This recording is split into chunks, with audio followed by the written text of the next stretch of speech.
Écoute, Émilie, je suis ravie de te recevoir sur le podcast de Sans filtre ajouté. Ça fait longtemps quand même qu'on s'en parle. Il faut qu'on se croise, surtout que ta page LinkedIn est une mine d'informations.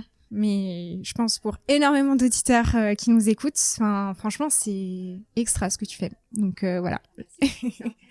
Et ben voilà. Et je suis ravie. Donc on a plein de choses à se dire. Donc aujourd'hui, on est sur le Cial. Donc là, c'est une édition assez particulière parce que c'est les 60 ans. Bon, je t'apprends rien, mais toutes les deux, on va parler de tendance consommateur et évidemment innovation. Ça va être le sujet du jour.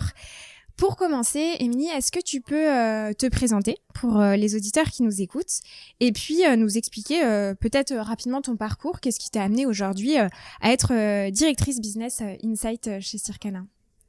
Eh bien, écoute, donc je suis Émilie Mayer. Ça fait un peu plus de 20 ans maintenant que je travaille et je suis depuis le début dans le secteur de la conso, de la grande conso et des études. Donc c'est une grande histoire. J'ai occupé plein de fonctions différentes, mais voilà, ce qui a mené mon parcours, c'est que j'ai travaillé sur tous les univers, donc l'alimentation. Que ce soit du frais, du surgelé, de l'épicerie, des boissons alcoolisées ou pas, de l'hygiène beauté, de l'entretien. J'ai travaillé avec des petites entreprises régionales et des grandes multinationales. Et en fait, j'ai collecté tout au long de mon parcours chez IRI et maintenant Circana tout un tas d'informations sur le secteur de la consommation. Et il y a un peu plus de 5 ans maintenant, quand on m'a proposé de prendre ce poste de direction Insight, pour moi c'était une suite logique et naturelle, parce que si je suis restée aussi longtemps dans ce domaine, c'est que j'aime en fait analyser ce secteur. Alors moi j'ai pas une formation d'économiste ou de statisticienne, pas du tout. J'ai fait une école de commerce mais j'adore ça. C'est-à-dire qu'on a beaucoup d'informations chez Circana, et analyser ce qui se passe et puis le raconter, ensuite le partager avec tous les acteurs du secteur, c'est passionnant, c'est très riche. Et voilà, moi j'ai ce poste depuis 5 ans et ça a été Galliman, ça a été les gilets jaunes, la réforme des retraites, la pandémie, l'inflation. Donc la consommation, c'est dans la vie des gens, dans le cœur de la vie des gens. Donc c'est pas uniquement des chiffres en fait. C'est un peu étudier ce qui se passe en France et c'est passionnant. Je trouve que ce qui est hyper intéressant dans ton parcours, et tu le dis, c'est que je ne suis pas économiste. Et en fait, on peut faire ce poste sans avoir des grandes études ou autre. Je pense que c'est aussi un bon message à faire passer à partir du moment où il y a la passion. Et c'est le cas aussi pour moi avec le podcast, etc. On peut faire toute une vie, un métier. En tout cas, je trouve que, et en plus, c'est le reflet de la société. Exactement. C'est ça. C'est que, bien sûr, faut comprendre les chiffres, mais c'est surtout, faut en tirer des enseignements. Il faut voir ce qui se passe, et puis ensuite, faut le retraduire d'une manière aussi qui soit digeste pour les gens. Absolument, voilà. Absolument. Et tout à fait. En détectant les bonnes tendances et voilà. Tu as un peu répondu, mais est-ce que tu peux nous donner un aperçu de Circana et évidemment, et je pense encore plus en ce moment, du rôle crucial que vous jouez dans la compréhension des consommateurs? Alors chez Circana, effectivement, alors notre métier de base, on fait plein de choses, mais notre métier de base, c'est la collecte des données de la grande distribution. Donc on a plus de 20 000 points de vente de la grande distri qui nous remontent les données toutes les semaines, voire tous les jours. Donc notre métier, c'est de structurer cette donnée. Et ensuite, on la commercialise aux industriels de la grande distribution, donc les distributeurs et les industriels.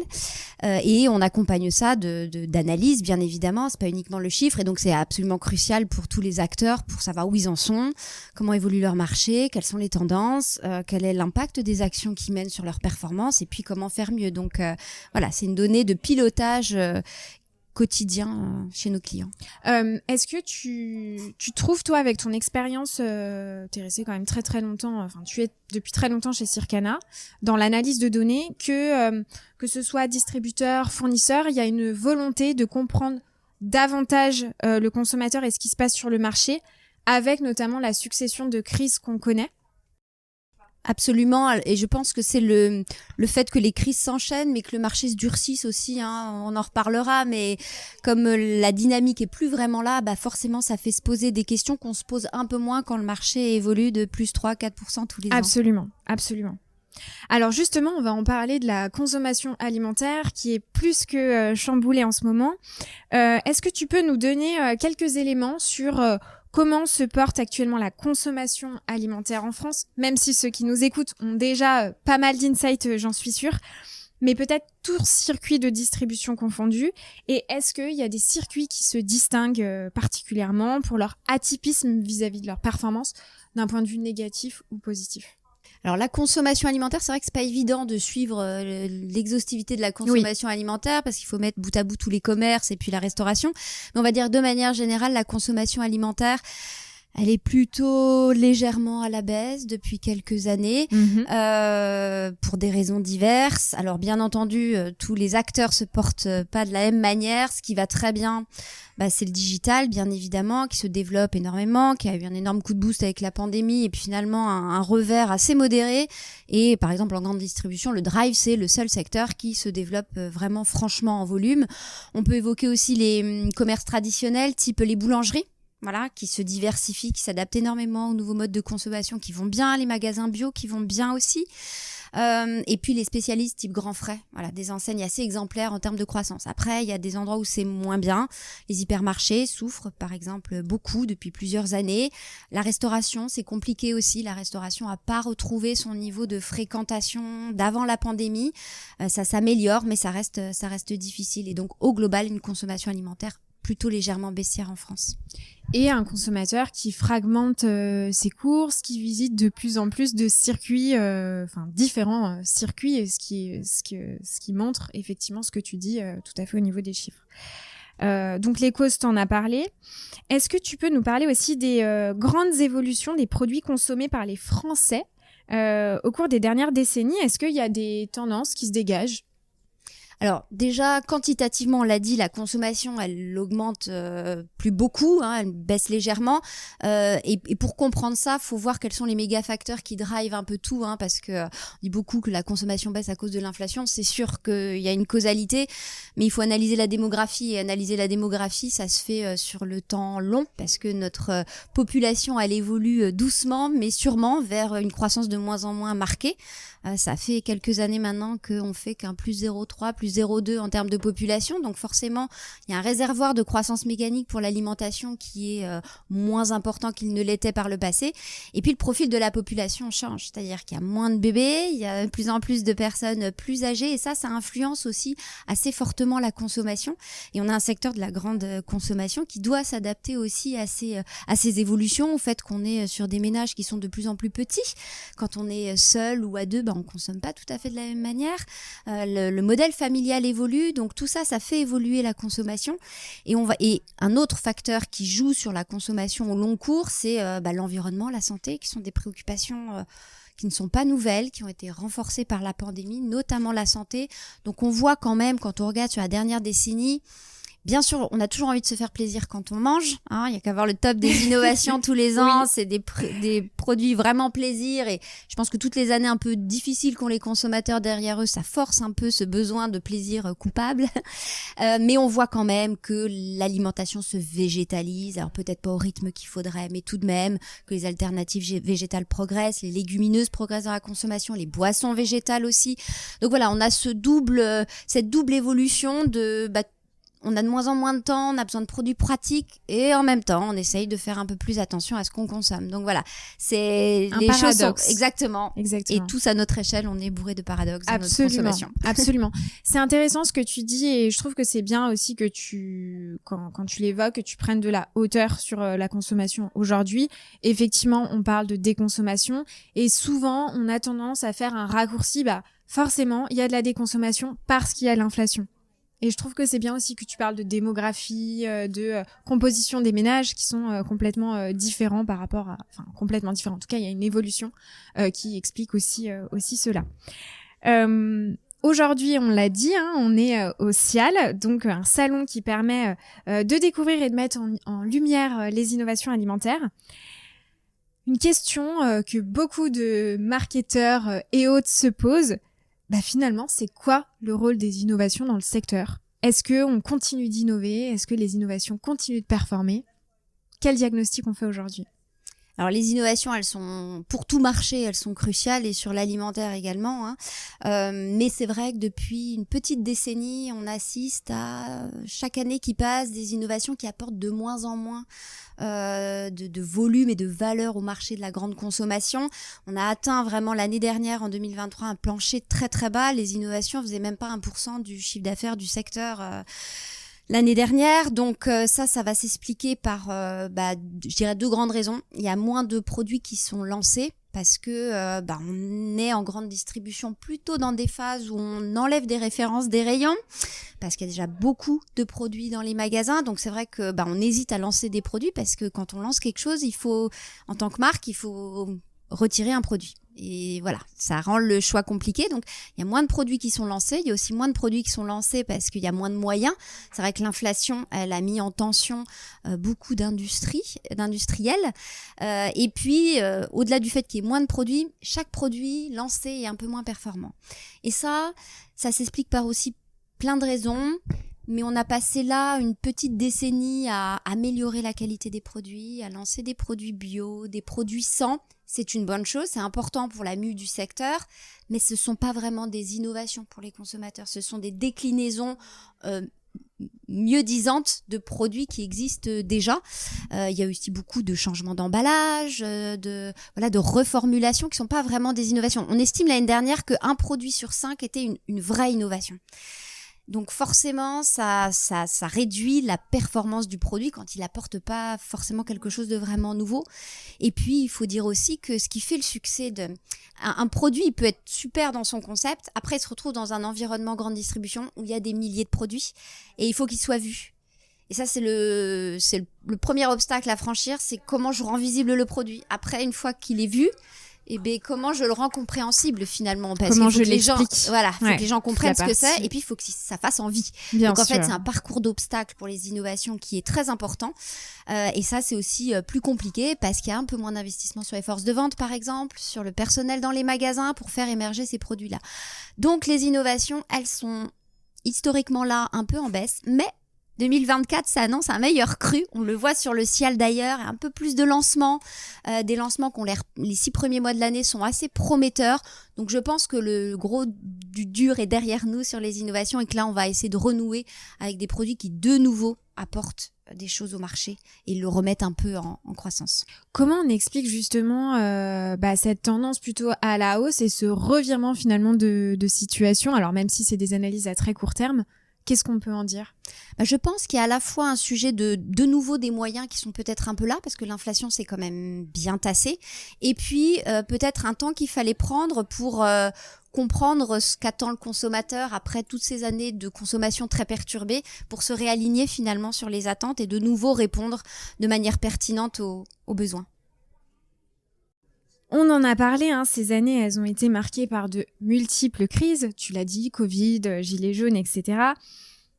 Évidemment, économique, sanitaire. Est-ce que justement ces crises ont marqué des changements notables dans les modes de consommation des consommateurs, des shoppers? Ouais. Mais c'est vrai qu'on peut, on peut même remonter, je dirais, même au début des années 2010, oui, où il y a eu pas mal de scandales sur des produits alimentaires, et ça marque le milieu des années 2010, un début un peu de crise de confiance quand même du consommateur vis-à-vis des acteurs de la grande distribution, aussi bien les enseignes que les marques, et une forme de rupture de confiance. Et je dirais que ça fait une bonne dizaine d'années qu'on a un consommateur qui est très en prise avec ce qu'il consomme, c'est-à-dire les discours descendants, marketing, achète-moi, tu verras, c'est super. Ça, il faut être un peu plus convaincant parce qu'en plus, le consommateur, maintenant, il a des outils pour voir ce qu'il y a dans les produits, pour comprendre. Donc, on a un consommateur qui est plus aguerri, plus informé, plus méfiant d'une certaine manière, du coup, qui est plus en recherche de qualité. Est-ce qu'il est plus regardant? On a des études qui montrent qu'il retourne plus son pack ou pas? Alors, ça, c'est vraiment... Oui, il y a des lectures de composition. Et d'ailleurs, quand on leur demande... Pour vous, qu'est-ce qui fait la qualité d'un produit? La première chose, c'est la composition, les ingrédients. D'accord. Voilà. Donc après, est-ce qu'il a le bagage pour comprendre tout ce qui est écrit? Ça, c'est un autre sujet. Les emballages, ils sont pas, optimaux aujourd'hui, mais en tout cas, il y a cette attention-là.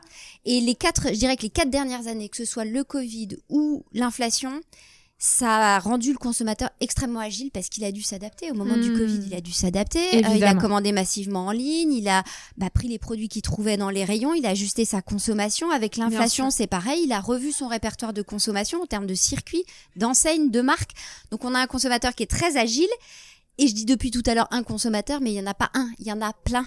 Et plus ça va, plus on a une consommation, des comportements de consommation, y compris dans l'enceinte de la grande distribution, qui ont des attentes très spécifiques. C'est-à-dire le modèle du consommateur unique qui vient pousser le caddie le samedi après-midi, ça c'est terminé.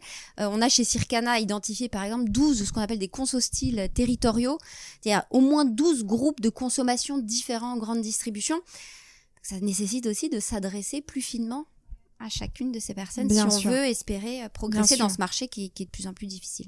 Alors, je fais peut-être un parallèle hyper hasardeux, mais est-ce que ça veut dire que on développe de plus en plus des rayons ou des produits de niche et finalement, c'est ça l'innovation, c'est ça le rôle de l'innovation, ou je suis complètement à côté de la plaque? Non, c'est une partie de la réponse. C'est-à-dire que si on a de plus en plus de consommateurs différents avec des attentes et des profils différents en fonction de leur âge, de leur lieu de vie, etc., bien sûr qu'il faut adapter une réponse. Il faut prendre des parties en tant que marque et en tant que distributeur pour s'adresser à une ou plusieurs cibles assez spécifiques. Bien sûr. Après, la grande distribution reste quand même le lieu du commun.